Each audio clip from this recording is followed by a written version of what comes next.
Hello civil engineers, welcome back to your favourite channel civilians the civil engineers, जहाँ पे team civilians बहुत dedicatedly आपको youth publication की book जिसकी explanation Hindi में है उसको आपको इंग्लिश में कन्वर्ट करके बहुत अच्छे से समझा रही है।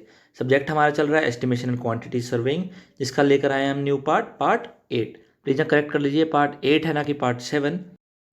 सो let's start our video. Question number 1 is 176।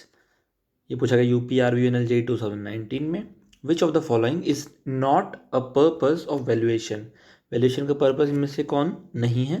तो ऑप्शंस देखते हैं। Option A is buying and selling property, option B is rent fixation, option C is project planning and option D is tax calculation. तो देखते हैं कौन कौन सा purpose हो सकता है। बाइंग एंड सेलिंग प्रॉपर्टी, हाँ किसी प्रॉपर्टी को बाय या सेल करना है तो उससे पहले उसकी वैल्यूएशन करना ज़रूरी है, तभी तो हम प्रोसेस कर पाएंगे कि उसे खरीदना है या बेचना है। वैल्यू पता होगी तभी तो ये प्रोसेस हम कर पाएंगे। तो option A is our correct answer. Option B देखते हैं, रेंट फिक्सेशन, यस किराए का निर्धारण करने के लिए वैल्यूएशन हम करते हैं। प्रोजेक्ट प्लानिंग का वैल्यूएशन से कोई लिंक नहीं है, तो ये हो जाएगा हमारा incorrect. And option D tax calculation, बच्चों को जनरली टैक्स कैलकुलेशन गलत लगता है, एग्जाम में वो यही मार्क करके आते हैं, बट ये इनकरेक्ट है। ये वैल्यूएशन का पर्पस होता है, जितनी अमाउंट होगी या जितनी वैल्यू होगी किसी प्रॉपर्टी की उसी के बेसिस पे तो हम टैक्स पे करेंगे। तो ये हो जाएगा हमारा करेक्ट आंसर। तो आपसे नॉट पूछा था तो ऑप्शन सी हो जाएगा हमारा नॉट वाला आंसर, कि जो not a purpose of valuation है।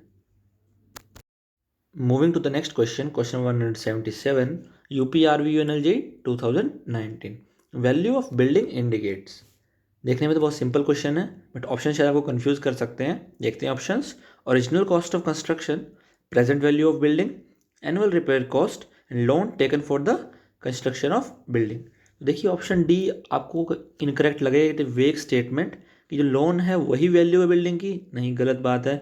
10 लाख की बिल्डिंग में बना रहा हूँ, ज़रूरी नहीं कि मैं 10 लाख का लोन भी लूँ, 5 लाख का भी लोन ले सकता हूँ, तो स्टेटमेंट तो वेग हो गया, जो इनकरेक्ट हो गया। ऑप्शन डी इनकरेक्ट हो जाएगा हमारा। ऑप्शन ए देखते हैं, original cost of construction. Option B है present value of building. A था क्या, ओरिजिनल कॉस्ट ऑफ कंस्ट्रक्शन, तो ये भी गलत है। ज़रूरी नहीं है अगर मैंने 10 लाख लगाए हैं बिल्डिंग के ऊपर तो उसकी वैल्यू 10 लाख ही हो, कम भी हो सकती है। ठीक है, तो ऑप्शन ए होगा हमारा इनकरेक्ट। ऑप्शन सी देखते हैं, एनुअल रिपेयर कॉस्ट, ये भी एक वेग स्टेटमेंट है, ये भी इनकरेक्ट हो जाएगा। तो ऑप्शन बी क्या कहता है, present value of building, yes जो आज के टाइम में बिल्डिंग की वैल्यू है वही बिल्डिंग की वैल्यू होगी, यानी कि प्रेजेंट वैल्यू जो बिल्डिंग है उसी को वैल्यू ऑफ बिल्डिंग बोलते हैं हम। तो ऑप्शन बी यहाँ पर हो जाएगा हमारा करेक्ट आंसर। तो कंफ्यूज बिल्कुल मत होइएगा। Next question is question 178, UPRVNLJ 2019, which of the following is not an outgoing of a building. पहले इसने हमसे नॉट पूछा है आउटगोइंग। आउटगोइंग क्या होती है? आउटगोइंग मतलब आपकी पॉकेट से जो पैसा जा रहा है। किसी बिल्डिंग को अगर आप कंस्ट्रक्ट कर रहे हैं तो आपकी पॉकेट से जो पैसा उस पर लग रहा है वो आपकी एक आउटगोइंग है, और जो आपके पास पैसा आएगा वो आपकी इनकमिंग हो जाएगी। ठीक है, अब आउटगोइंग पूछ रहा है, नॉट एन आउटगोइंग पूछ रहा है, आउटगोइंग नहीं है। देखिए scrap value of the building, इसको हम बाद में देखते हैं। ऑप्शन बी देखते हैं, रिपेयर ऑफ द बिल्डिंग। अब रिपेयर कराने के लिए आपको पैसे देने पड़ते हैं, आपकी पॉकेट से पैसा जा रहा है यानी कि आउटगोइंग हो रही है, तो ये तो करेक्ट लग रहा है हमको। Option C tax on the building, तो ये भी एक आउटगोइंग है, आपको जेब से गवर्नमेंट को टैक्स देना पड़ रहा है, तो ये भी एक आउटगोइंग बनती है। Option D electric charge for running the common facilities in the building, yes it is also correct. Electric charge आपको पॉकेट से ही देना है ना अपना, तो ये भी एक आउटगोइंग होती है। अब scrap value of the building की बात कर रहे हैं। स्क्रैप वैल्यू क्या होती है? मैंने आपको बताया था स्क्रैप वैल्यू कितनी होती है टोटल कॉस्ट की, 10%। तो ये वैल्यू आपको मिलती है, ना कि आपको देनी पड़ती है। तो स्क्रैप वैल्यू 10% होती है, तो ये एक आउटगोइंग नहीं है। स्क्रैप वैल्यू दो तरह की, एक पॉजिटिव भी होती है, एक नेगेटिव होती है। ये आने वाले क्वेश्चन हम डिस्कस करेंगे, मैं आपको बहुत अच्छे से समझाऊंगा इन डेप्थ कि स्क्रैप वैल्यू पॉजिटिव कब होती है और नेगेटिव कब होती है। For meanwhile you have to remember this कि स्क्रैप वैल्यू एक आउटगोइंग नहीं है। क्वेश्चन नंबर 179, सेम UPRVNLJ 2019 में पूछा गया है, determine the amount of yearly depreciation for the property purchased at a cost of 20 lakh and having useful life of 20 years bye a straight line method of depreciation. अब हमने straight line method of depreciation पढ़ा था जिसमें हमने book value निकाली थी, but इस question में उसने बुक वैल्यू नहीं पूछी है, एक कॉस्ट दे दी है और यूजफुल लाइफ दे दी है। अब बच्चे को याद तो है कि हम डेप्रिसिएशन कैसे निकालते थे, C minus V divide by N. अब उसको C तो याद है कि 20 लाख गिवन है, स्मॉल एन भी यहाँ पे सॉरी कैपिटल एन था, my mistake, please correct it, capital N था यहाँ पे। तो कैपिटल एन भी गिवन है, सी भी गिवन है, बट वी तो गिवन नहीं है। क्वेश्चन हम सॉल्व कैसे करेंगे? बट जो इंटेलिजेंट बच्चे हैं जिन्होंने वीडियो को बहुत ध्यान से समझा है, तो याद कीजिए क्वेश्चन नंबर 154 में हमने पढ़ा था कि जो स्क्रैप वैल्यू होती है वो 10% होती है जो कॉस्ट लग रहा है उसकी। तो मैंने आपको अभी लास्ट क्वेश्चन में भी यही समझाया कि स्क्रैप वैल्यू कितनी होती है हमारी 10%। तो याद रखेंगे 20 लाख में से स्क्रैप वैल्यू कितनी हो जाएगी 10%, यानी कि 2 लाख रुपीज़। यूज़फुल लाइफ हमारी 20 ईयर्स। तो ये कितना आ जाएगा 18 लाख डिवाइड बाय 20। तो इससे आप वैल्यू इसकी कैलकुलेट कर सकते हैं। इसकी वैल्यू कितनी आएगी आप बताएंगे मुझे? इसकी वैल्यू आएगी अराउंड हमारी 90,000 पर ईयर। ऑप्शन बॉम्बे। देखिए बहुत ईजी, मैं रिपीट करता हूँ। इसमें हमसे क्वेश्चन में बुक वैल्यू नहीं पूछी है, सीधा डेप्रिसिएशन पूछा है स्ट्रेट लाइन मेथड से। तुम निकालेंगे C minus V divide by capital N. C जो हमारा कॉस्ट लग रहा है, वी हमारी स्क्रैप वैल्यू है, और एन हमारा यूजफुल लाइफ है। तो सी गिवन है 20 लाख और स्क्रैप वैल्यू कितनी होती है 10% होती है टोटल वैल्यू की। तो 2 लाख हो जाएगी divide by 20। 18 lakh divide by 20 करोगे तो मिलेगा 90,000 पर ईयर। तो ऑप्शन बी हो जाएगा हमारे यहाँ पे correct answer. Moving to our next question, question number 180। ये पूछा गया Haryana SSC JEE shift 1 9 April 2018। The actual cost of a work is known as. एक वर्क की एक्चुअल कॉस्ट क्या होती है ये हमें जाननी है। ऑप्शंस को देखते हैं। Option A is the completion of the work, the beginning of the work, and when detail estimate is calculate, and when the cost of material is known. Actual cost work की क्या होती है देखते हैं। When the cost of material known, material की cost पता है तो उससे हम एक्चुअल कॉस्ट नहीं बता सकते। तो ये इनकरेक्ट है, क्योंकि मटेरियल के अलावा सर्विसेज भी होती हैं, कॉन्ट्रैक्टर्स प्रॉफिट भी होता है, डिफरेंट एस्टिमेट्स होते हैं। सिर्फ कॉस्ट ऑफ मटेरियल से हम एक्चुअल कॉस्ट वर्क की नहीं बता सकते। तो ये होगा incorrect. When detail estimate is calculate, देखते हैं क्या ये गलत होगा या सही। बच्चे लगाएंगे इसको सही आंसर, बट ये है इनकरेक्ट। क्योंकि डिटेल एस्टिमेट कैलकुलेट होने के बावजूद भी हम एक्चुअल कॉस्ट नहीं बता सकते, क्योंकि कंटिजेंसीज आती हैं, बहुत सारे वर्क चार्ज एस्टेब्लिशमेंट हो गया, बहुत सारे चार्जेस हैं जो आपको लगते हैं उसमें, और कुछ इमरजेंसीज में भी आपको कॉस्ट प्रोवाइड करना पड़ता है। कभी कभी कॉन्ट्रैक्टर को आपको लमसम कॉन्ट्रैक्ट देना पड़ता है। तो इन चीज़ों के लिए आपको डिटेल एस्टिमेट तो आपने बना लिया, बट उससे आप एक्चुअल कॉस्ट उस वर्क की नहीं बता सकते। ऑप्शन बी देखते हैं, the beginning of the work. ये भी कुछ बच्चे मार्क कर सकते हैं, बट ये भी गलत है। काम शुरू होने से पहले हम एक एस्टिमेट तो कर सकते हैं रफ, बट एक्चुअल कॉस्ट नहीं बता सकते। क्वेश्चन में हमसे क्या पूछा गया है? Actual cost of a work. तो देखिए option A, the completion of the work. जब काम कंप्लीट होगा तभी तो किसी चीज़ की एक्चुअल कॉस्ट हम बता पाएंगे। बाकी ऑप्शन हमारे इनकरेक्ट हो गए, तो ऑप्शन ए हो गया हमारे यहाँ पे करेक्ट आंसर। आई होप आपको ये क्वेश्चन समझ आ गया होगा। ऐसे क्वेश्चन फैंसी क्वेश्चन होते हैं जिससे आप इनकरेक्ट करने की पूरी कोशिश करते हैं। एग्जामिनर भी चाहता है कि आप इनकरेक्ट करें, बट आप अच्छे से पढ़ रहे हैं तो आप क्वेश्चन को भी एग्जाम में अंडरस्टैंड अच्छे से करेंगे और ऑप्शंस को अच्छे से समझ के मार्क करेंगे और मार्क्स को स्कोर करेंगे। Moving to next question, question number 181। Haryana SSC JEE shift 1 2018 में पूछा गया क्वेश्चन। देखते हैं क्वेश्चन क्या कहता है। The constant percentage method is assume that the property will lose its value by a constant percentage of its value at. पहली बात कांस्टेंट परसेंटेज मेथड की बात कर रहा है, ये हमने टेक्निकल एक टर्म देखी।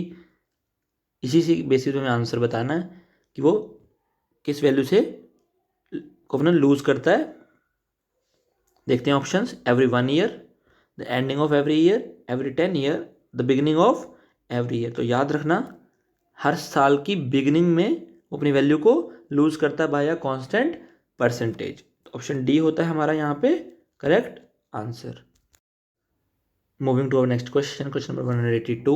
Haryana SSC JEE 2018। The value at the end of the utility period without being dismantled is called as. ये वेरी वेरी इंपॉर्टेंट क्वेश्चन है, बहुत सारे एग्जाम में रिपीट होता है, बच्चे इसमें बार बार गलतियाँ करते भी हैं। तो देखें यूटिलिटी पीरियड पूछ रहा है without being dismantled. Value at the end of the utility period without being dismantled, dismantle नहीं किया जा रहा है, तो उस वैल्यू को हम बोलते हैं सावेज वैल्यू। क्या बोलते हैं? निस्तारण मूल्य, यानी कि ऑप्शन बॉम्बे। क्या बोलते हैं हम? Chavez value. स्क्रैप वैल्यू कब होती है? जब डिसमेंटल हम कर देते हैं, उसको बोलते हैं हम स्क्रैप वैल्यू। डिसमेंटल नहीं किया तो उसे क्या बोलेंगे? Chavez value. ऑप्शन बॉम्बे। देखते हैं हमारा next question, question number 183। Haryana SSC JEE 2018। From the following which purpose of valuation is not suitable. Exam में नॉट पूछा गया है तो उसको ध्यान से पढ़िएगा। इससे क्या होगा, अगर आपने ध्यान से नहीं पढ़ा, आप कोई और ऑप्शन मार्क करेंगे और अपने मार्क्स पाने की बजाय गवा देंगे। हमें मार्क्स लूज़ नहीं करने हैं, हर मार्क्स की बहुत वैल्यू होती है। आपका साल वेस्ट हो सकता है 0.5 मार्क्स या 0.3 मार्क्स से। तो देखते हैं ऑप्शन क्या कहता है, mortgage, rent fixation, gross income या टैक्सेशन। मॉर्टगेज भी एक मेथड है, एक पर्पस है, सॉरी, रेंट फिक्सेशन भी एक पर्पस है, एक टैक्सेशन भी एक पर्पस है, तीनों मैं आपको बता चुका हूँ। बट एक ग्रॉस इनकम एक पर्पस नहीं है वैल्यूएशन का। तो ऑप्शन सी यहाँ पे हो जाएगा हमारा correct answer. Question number 184, Haryana SSCJ 2018 afternoon shift. ये जो ऐसे क्वेश्चन हैं हरियाणा SSCJ में बहुत बार पूछे जाते हैं। देखते हैं, dash buildings belonging to group D according to the national building code. तो ये टोटल हमारे 9 ग्रुप्स होते हैं। तो याद रखेंगे कौन कौन से ग्रुप्स होते हैं, मैं आपको अभी समझाऊंगा। तो प्लीज़ उसका स्क्रीनशॉट ले लीजिएगा ताकि आप उसको इजीली याद कर सकें। ऐसे ऑप्शन देख लेते हैं, असेंबली, एजुकेशनल, इंस्टीट्यूशनल या रेजिडेंशियल। तो याद रखना इसका आंसर है option A, assembly. Option A assembly इसका करेक्ट आंसर है, याद रखेंगे। देखते हैं क्या क्या टाइप के वो होते हैं ग्रुप्स। जो 9 ग्रुप्स हैं उनका नाम मैं आपको आगे बताता हूँ। तो ये हमारे 9 सब टाइप्स ABCDEFGH जे तक हैं, A to J। ए क्या है, रेजिडेंशियल बिल्डिंग्स, बी है एजुकेशनल बिल्डिंग्स, सी है इंस्टीट्यूशनल बिल्डिंग्स, डी है असेंबली बिल्डिंग्स, ई है business buildings, F mercantile, G industrial, H storage and J is hazardous buildings. तो इसको याद करने की मेरी अपनी एक ट्रिक है, मैं आपके साथ शेयर करता हूँ ताकि आप भी इसको इजीली याद कर सकें। तो देखते हैं, हम इनके वर्ड्स ले लेते हैं,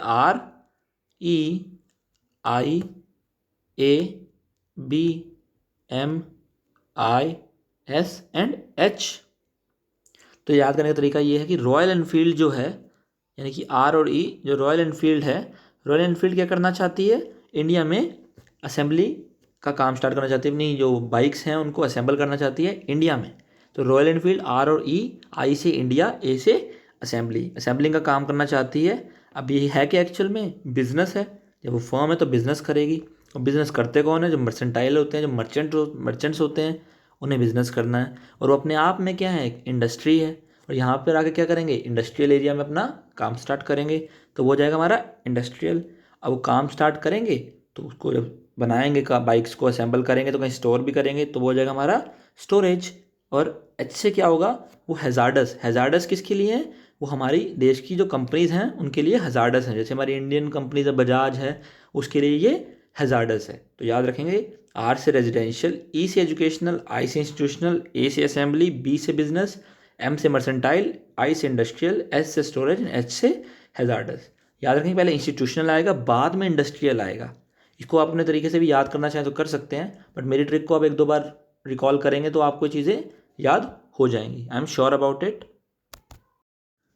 सो moving to our next question, question number 185, civil ESIC JEE 2019 में पूछा गया है। देखते हैं क्वेश्चन क्या कहता है, the art of assessing present fair value of a property at a stated time. Property की प्रेजेंट फेयर वैल्यू कैसे निकालते हैं, उस मेथड को क्या बोलते हैं, उसको हम बोलते हैं वैल्यूएशन। क्या बोलते हैं, वैल्यूएशन। ऑप्शन ए था estimation, bidding, none of the given options and valuation. मैं आपको पहले बता चुका हूँ, इस प्रोसेस को हम बोलते हैं, या इस आर्ट को हम क्या बोलते हैं, valuation. Option D is our correct answer here. Next question is question number 186, BSPSCL JEE 2019 में पूछा गया है ये, the value of the property or commodity at the end of the utility period without being dismantled is known as. अभी मैंने आपको 2-3 question पहले ही बताया कि विदाउट बीइंग डिसमेंटल्ड लिखा हो तो क्या बोलते हैं उस चीज़ को, उसको हम बोलते हैं सावेज वैल्यू। और अगर डिसमेंटल कर देते हैं, अगर डिसमेंटल वो चीज़ हम कर देते हैं तो उसे बोलते हैं scrap value. Scrap value positive और नेगेटिव दोनों होती है, ये हम आगे डिस्कस करने वाले हैं। For meanwhile you have to remember that कि विदाउट बीइंग डिसमेंटल होता है तो वो हमारी सावेज वैल्यू होती है। Question number 187, MP sub engineering 2018 में पूछा गया है, which of the following statement is true for the purpose of estimation. Correct statement पूछा गया हमसे। ऑप्शन देखते हैं, to fix up a probable data of completion on the basis of quantities of work to be done. जो second statement है, to evaluate the cost benefit ratio and economic viability of the project work. And statement 3, estimate for existing property is required for assess in the valuation of it. तो तीनों statement पढ़ने के बाद आपको पता चलेगा तीनों स्टेटमेंट करेक्ट हैं, बहुत इजी हैं, मतलब आपको वेगनेस नहीं लगेगी तीनों स्टेटमेंट में। तो तीनों स्टेटमेंट हमारे करेक्ट हैं, तो ऑल द अबव हमारा ऑप्शन हो जाएगा यानी कि option D is our correct answer for this particular question. देखने में बहुत बड़ा था, बट जब उसकी स्टेटमेंट पढ़ोगे तो इतना भी कोई टेक्निकल स्टेटमेंट नहीं था, इन जनरल स्टेटमेंट्स थे, तो आप इजली इसको सॉल्व कर पाएंगे। नेक्स्ट क्वेश्चन देखते हैं, question number 188, DMRCJ 2018, the amount of annuity paid for a definite number of periods is called. जो अमाउंट ऑफ एन्युटी पेड की गई है डेफिनेट नंबर ऑफ पीरियड्स के लिए, उसे हम क्या बोलते हैं, देखते हैं ऑप्शंस क्या कहते हैं। Option A is annuity certain, then deferred annuity, perpetual annuity and annuity due. तो इसको हम बोलते हैं एन्युटी सर्टेन, वार्षिक नियम निश्चित, जो निश्चित है यानी कि डेफिनेट नंबर ऑफ पीरियड्स के लिए है, उसको हम बोलते हैं annuity certain. Option A is our correct answer. Next question is question number 89, DMRCJ 2018. A capital sum required to be invested in order to receive annuity of ₹1 at certain rate of interest. Annuity देखा, certain rate of interest देखा, तो हमारे दिमाग में एक चीज़ तुरंत click करी, क्या? Years purchase. क्या है ये? एन्युटी यानी कि 1 साल की बात कर रहा है, एक सर्टेन रेट ऑफ इंटरेस्ट की बात कर रहा है, तो ये होती है हमारी ईयर्स परचेज। बताया था मैंने आपको, अगर मान लीजिए 5% गिवन है तो 1 डिवाइड बाई 0.05 करेंगे तो कितनी ईयर परचेज मिल जाएगी हमें? 20। बट यहाँ पे क्या बात हो रही है? Annuity of ₹1 at certain rate of interest, इसको हम बोलते हैं ईयर्स परचेज। ऑप्शन बॉम्बे। दोबारा देखते हैं, a capital sum required to be invested in order to receive annuity of ₹1। एक ₹1 की एन्युटी हमें मिलनी चाहिए at a certain rate of interest, उसको हम बोलते हैं ईयर्स परचेज। ईयर्स परचेज मैंने आपको बताया था कब होता है, कोई इंटरेस्ट रेट गिवन हो उसको, या 1 डिवाइड बाय, जैसे 5% है तो 0.05 हो जाएगा, तो ईयर्स परचेज निकल जाएगी आपकी 20। Next question, question number 190, DMRCJ 2018, which of the following is the incorrect method of valuation. Incorrect पूछा है, देखते हैं options. Rental method of valuation, valuation based on profit, direct comparison with profit value and development method of valuation. तो option ए क्या कहता है? Rental method of valuation, yes it is the correct method, मैंने आपको बताया था। वैल्यूएशन बेस्ड ऑन प्रॉफिट, ये भी करेक्ट है। डेवलपमेंट मेथड ऑफ वैल्यूएशन, ये भी करेक्ट है। बट आप किसी प्रॉफिट वैल्यू से डायरेक्ट कंपैरिजन करके वैल्यूएशन नहीं बता सकते। आज प्रॉपर्टी की वैल्यू ज़्यादा है, कल को कम हो जाएगी, आज प्रॉफिट ज़्यादा है, कल को कम हो जाएगा, तो आपसे वैल्यूएशन नहीं कर सकते। तो ये होगी हमारी इनकरेक्ट स्टेटमेंट, तो यही हो जाएगा हमारा answer, option C. Question number 191, DMRCJ 13 April 2018, shift 2, find the annual depreciation by the constant percentage method. ये पहले भी पढ़ चुके हैं हम, constant percentage method, where D is annual depreciation, C is original cost, S is scrap value and N is life of the property in years. उसने हमें सारे जो पर्टिकुलर्स यूज़ किए हैं D, C, S and N, उनके बारे में बता दिया है। अब ऑप्शन देखते हैं, तो याद रखना आपको, इसका ऑप्शन हमारा करेक्ट कौन सा है? Option Bombay. D is equal to 1 minus S by C की power 1 divide by N। Confusion बच्चे को कहाँ होता है, C और S कहाँ है, C ऊपर है या S ऊपर है? तो याद रखें, न्यूमिनेटर में S आता है, डिनोमिनेटर में C आता है, और पावर में 1/n है, ना कि n। ये क्वेश्चन बहुत बार रिपीट होता है डिफरेंट एग्जाम्स में। ऑप्शन बी है हमारा correct answer. Depreciation is equal to 1 minus S by C की पावर 1/n। पूरे होल की पावर 1/n नहीं है, सिर्फ S और C का जो रेशो है उसकी पावर 1/n है। इस मेथड को हम बोलते हैं कांस्टेंट परसेंटेज मेथड, ये हमें याद रखना है, और फॉर्मूला को बिल्कुल भी नहीं भूलना है। Question number 92, SSCJ 2018, morning shift, scrap value of a property में बी। देखने में तो बहुत इजी क्वेश्चन लग रहा है कि भाई SSCJ को इतना भी नहीं पता कि इतना इजी क्वेश्चन नहीं पूछते हैं एग्जाम में। Scrap value of a property में B, option A is both negative और positive, option B is constant, option C is negative and option D is positive. Constant तो गलत है। अब हमें लगा कि स्क्रैप वैल्यू क्या होती है, किसी कंस्ट्रक्शन कॉस्ट की 10%, ये हमने पढ़ा था। अब हमने 100 रुपये लगाए हैं तो हमें 10 रुपये वापस मिल रहे हैं, तो स्क्रैप वैल्यू पॉजिटिव ही होगी। हम लगा देते हैं पॉजिटिव आंसर, बट ये तो गलत निकला, ये तो आंसर गलत है। अब बचते हैं हम, पॉजिटिव नहीं है तो क्या नेगेटिव होगी, तो हम नेगेटिव लगा के देखते हैं, नेगेटिव भी हमारा इनकरेक्ट होगा। तो याद रखना, ये बोथ नेगेटिव और पॉजिटिव होती है। वो कैसे होती है मैं आपको समझाता हूँ।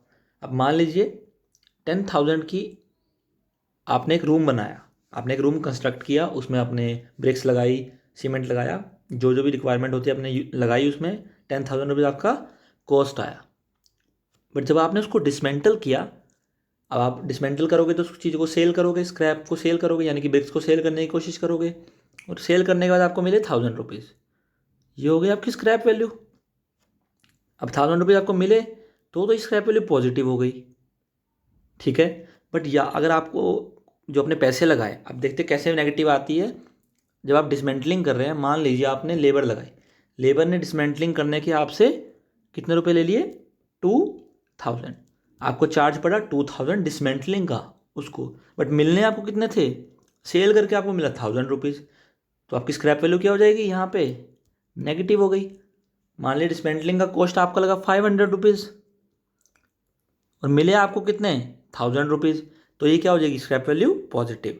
500 लगा के 1000 मिले तो पॉजिटिव, 2000 लगा के 1000 मिले तो नेगेटिव, यानी कि बोथ नेगेटिव और पॉजिटिव दोनों हो सकते हैं। तो ऑप्शन ए हो जाएगा हमारा यहाँ पे करेक्ट आंसर, यानी कि कॉस्ट ऑफ डिसमेंटलिंग कम होनी चाहिए स्क्रैप वैल्यू से, तभी स्क्रैप वैल्यू पॉजिटिव होगी, नहीं तो नेगेटिव होगी। इन फ्यूचर क्वेश्चन आप कभी भी गलत नहीं करेंगे, मैं आपको एश्योर कर सकता हूँ। अब question number 93, DMRC JEE 2018 shift 2, if the rate of the interest is 6% per annum then the year's purchase is।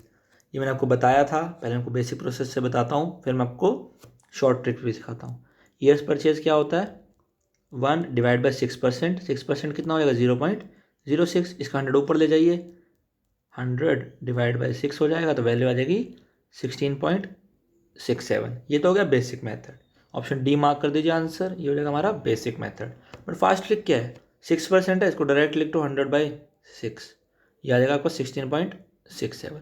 Pen भी उठाने की जरूरत नहीं है, आपको याद होना चाहिए 16 6 96 होता है, तो आंसर अराउंड 16 के ही होगा। तो ऑप्शन भी इजी गिवन है, तो ऑप्शन डी कर दिया हमने यहाँ पे मार्क। देखिए कितना इजी क्वेश्चन हमने बना दिया। आगे इन फ्यूचर क्वेश्चन आएगा तो आप विद इन 10 सेकेंड्स भी ज़्यादा बोल रहा हूँ, आप इस क्वेश्चन का आंसर मार्क कर पाएंगे।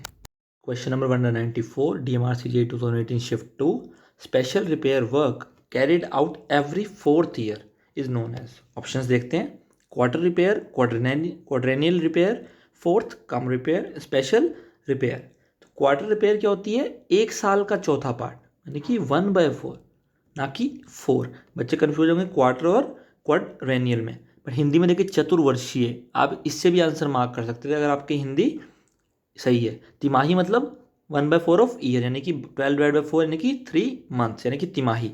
और चतुर्वर्षीय मतलब क्वाड्रेनियल रिपेयर। अगर आपको हिंदी थोड़ी सी भी समझ आती है तो आप इसको आंसर मार्क कर सकते।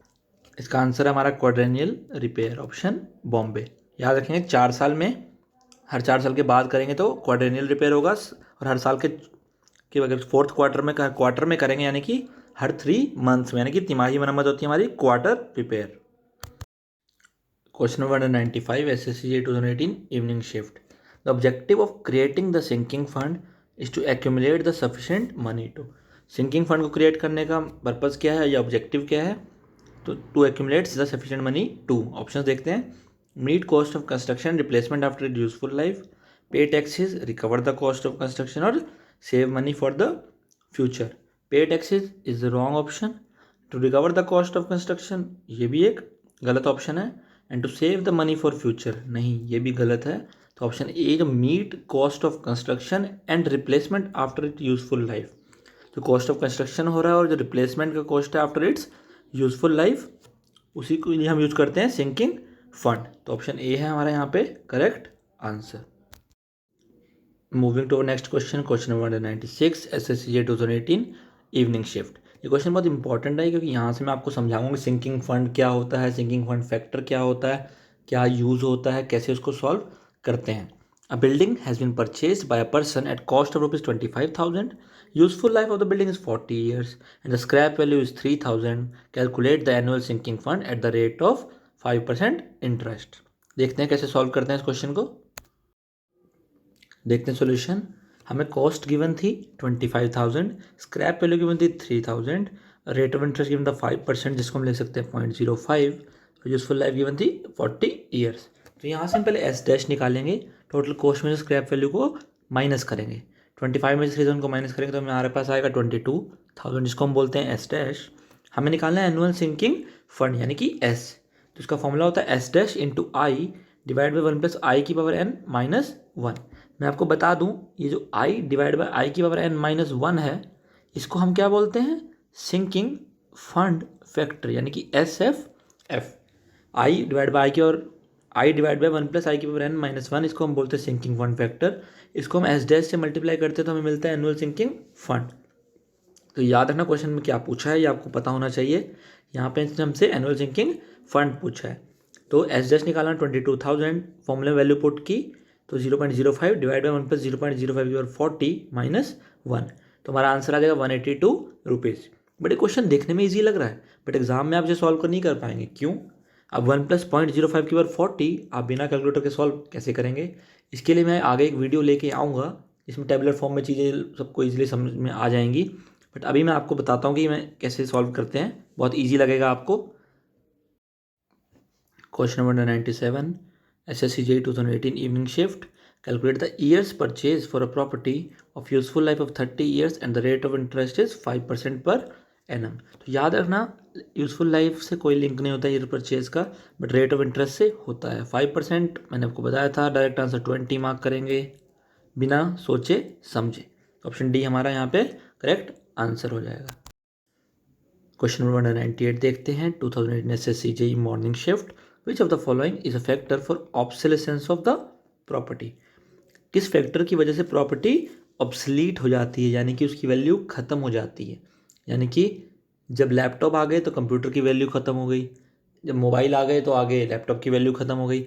ऐसे ही होता है कि जब कोई नई चीज़ें आ जाती हैं, कुछ चेंजेस आ जाते हैं, तो प्रॉपर्टी ऑब्सलीट हो जाती है, या वो डिवाइस है या कुछ भी है वो ऑब्सलीट हो जाता है। तो ऑप्शंस देखते हैं। New invention, yes it is the correct answer.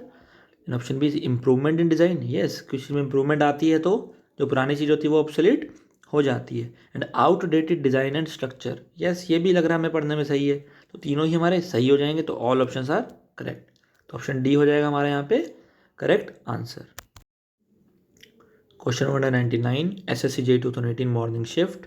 ये क्वेश्चन इंपॉर्टेंट भी है और डिस्प्यूटेड भी है। क्यों? क्योंकि यूथ पब्लिकेशन की बुक में इसका आंसर दिया है 14, यानी कि ऑप्शन बी, और IAS मास्टर ने अपने आंसर की में इसका आंसर दिया 12.5। दोनों के सॉल्यूशन में आपको दिखाऊंगा, आप इस चीज़ को अंडरस्टैंड कीजिए और खुद ही देखना कि आपका आंसर कौन सा सही आपको लग रहा है। मेरे को भी दोनों आंसर वैलिड लगते हैं, बट जो बोर्ड है उसने इसका आंसर ऑप्शन ए माना है, यानी कि IAS मास्टर की आंसर की वाला आंसर माना है, यानी कि 12.5। पहले क्वेश्चन को पढ़ लेते हैं, फिर मैं आपको दोनों आंसर दिखाऊंगा।